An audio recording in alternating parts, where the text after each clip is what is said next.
Fatos e versões. O que vai impactar na sua vida agora no Café com Política. No Café com Política de hoje, a gente recebe aqui nos estúdios o vice-líder do PT na Câmara, deputado federal Reginaldo Lopes, e ele vai falar com a gente sobre um projeto que reabilita pessoas físicas com o objetivo de tirar nomes delas do SPC, também sobre uma proposta de criação de uma tabela progressiva do imposto de renda e, claro, vamos falar de política partidária também, porque o Café com Política sempre tem esse assunto.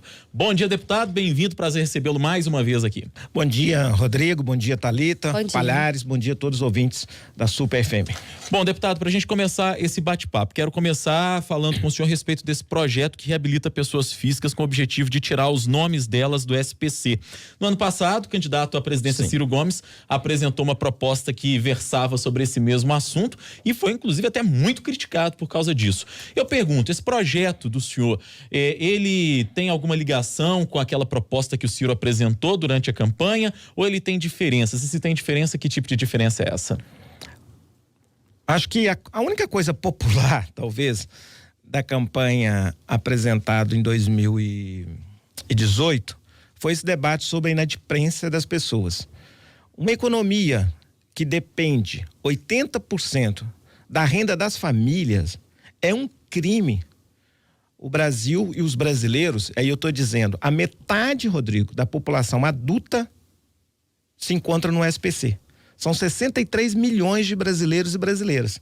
E eu estava estudando qual que é o tamanho desta dívida. R$ 3.860, na média.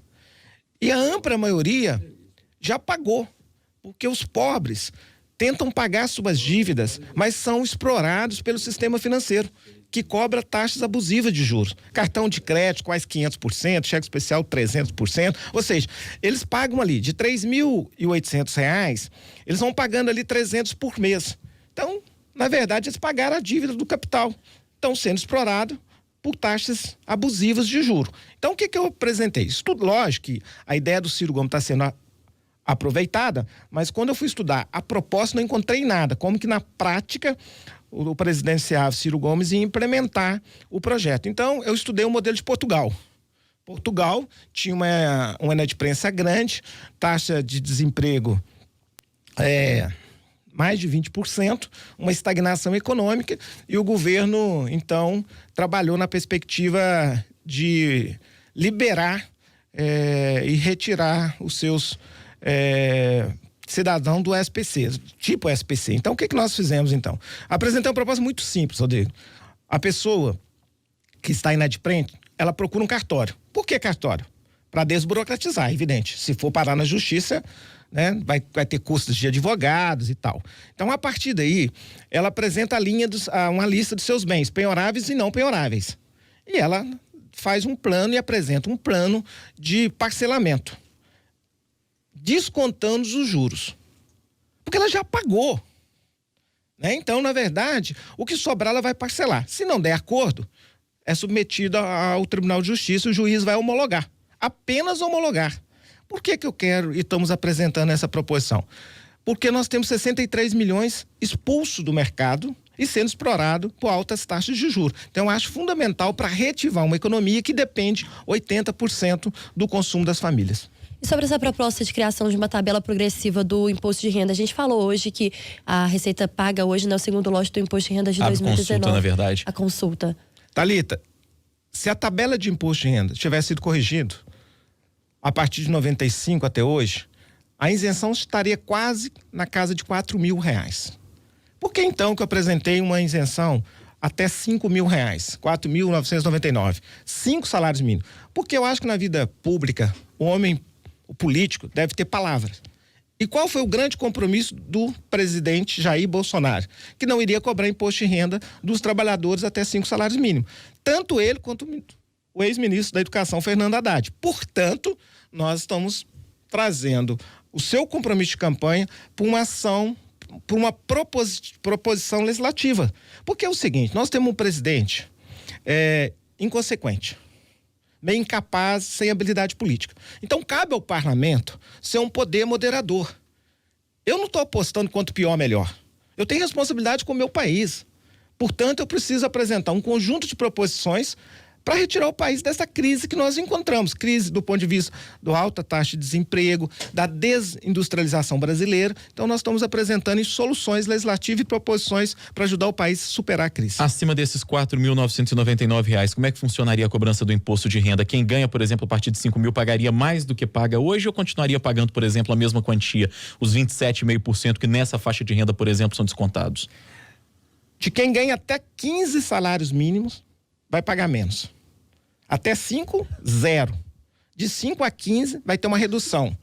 Né? Hoje todos pagam 27,5 e vão pagar, né, no máximo 22,5. Tem uma faixa de 15%. Quem vai pagar mais? Quem ganha acima de 30 salários mínimos. Pagaria quanto? Nós estamos saindo de 27,5 para 35. E quem ganha acima de 50 salários mínimos, pagaria 40%. É bom dizer, o Brasil quer participar da OCDE. São 34 países. A média na OCDE é de 40, a maior faixa é de 40, chegando a 50. Portanto, nós estaríamos abaixo da maior faixa de imposto de renda dos países da OCDE. Isso garantiria, deputado, que o país arrecadasse a mesma quantia que arrecada hoje com esse modelo que temos da cobrança de imposto de renda? Nós achamos que é possível arrecadar mais uns 200 bilhões de reais. Por quê? Porque também nós estamos defendendo cobrar sobre lucros e dividendos. Então, só lucros e dividendos dá uma arrecadação de 110 bilhões de reais, que são os super ricos, porque vamos ser bem sinceros, o nosso sistema tributário virou uma máquina de produzir super ricos. Então, nós temos que enfrentar, e é no sistema tributário. Além dessa questão, né, dessas propostas apresentadas pelo senhor, tem também a questão da desburocratização, muito criticada, né, para o emprego de forma geral, para a economia de forma geral no país. A gente trouxe, inclusive, hoje uma série de reportagens que começou, né, Rodrigo, falando justamente do emprego informal. Sim. Vale abrir para esses pequenos empreendedores ou tentar facilitar com que eles consigam movimentar ainda mais a economia? Olha, as nossas proposições legislativas, do ponto de vista da economia e do sistema tributário, tem 3 grandes objetivos. Primeiro, você tem que eliminar a desigualdade das rendas no país. Só o sistema tributário tem esse poder. Você deslocar a reincidência, que hoje, olha o que eu vou falar aqui, 73,6% são impostos indiretos no Brasil, sobre bens e serviços. Quem paga são os pobres, são os consumidores, é o assalariado, é o servidor público, é quem tem carteira assinada. 73,6%. Numa economia dependente, ou seja, toda a riqueza brasileira vem das rendas das famílias, ou seja, 80%. Nenhum modelo econômico, se não mexer no sistema tributário, esse modelo está condenado a não gerar empregos, a não ter crescimento econômico. Então, esse é o primeiro objetivo. O segundo, precisa ter um reequilíbrio federativo. Nós temos 20 estados quebrados, inclusive Minas Gerais. Então você tem que criar impostos e mexer no sistema tributário que são compartilhados com os subnacionais, com os estados e com municípios. E o terceiro grande desafio, ou seja, o Brasil precisa de um estado de proteção social, da Seguridade Social, ou seja, um estado da política pública de saúde, de educação. Quem vai pagar essas contas? Precisa utilizar o sistema tributário. Vou dar um exemplo. As pessoas estão comemorando o acordo Mercosul e a Comunidade Europeia, mas sem cobrar impostos do setor primário e semi-elaborado, ou seja, do minério, da proteína animal, da proteína vegetal, o Brasil vai se tornar uma colônia primária exportadora sem receber impostos. Então nós podemos estar criando mais dificuldades ainda para o ajuste fiscal brasileiro, para o equilíbrio fiscal brasileiro. Então nós temos muitas mudanças e passa pelo sistema tributário. Deputado, dá tempo ainda de fazer uma pergunta antes da nossa hora do bate-pronto aqui, e eu quero falar com o senhor a respeito dos rumos do PT. O senhor está apresentando aí projetos de lei e tal, que a gente debateu sobre eles, mas nós temos hoje uma Câmara que está bastante favorável, pelo menos ao que se parece, ao presidente Jair Bolsonaro. Inclusive, nesta semana agora, existe a perspectiva de que as negociações sobre a reforma da Previdência avancem e o presidente Rodrigo Maia quer votar a reforma logo. O senhor acha que passa e o ministro Onyx Lorenzoni diz que o governo tem 330 votos favoráveis, sendo que precisa de 308. O que é que o senhor está sentindo por lá? Lamentavelmente vai passar. Por que lamentavelmente? Porque precisava de mais mudanças.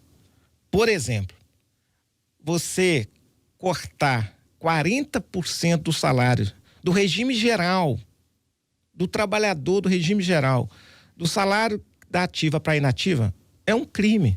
Nós estamos falando dentro do teto de R$ 5.800. Por que isso vai ocorrer? Porque mudaram a forma de cálculo do benefício. Hoje considera 80% das melhores contribuição.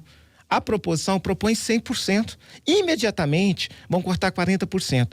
E o sistema novo, da nova Previdência, sepultou para os trabalhadores do regime geral, para os pobres, o direito da aposentadoria integral. Será toda parcial, porque é pouco provável que um trabalhador com baixa qualificação vai conseguir somar entre o tempo trabalhado e a contribuição 105 pontos.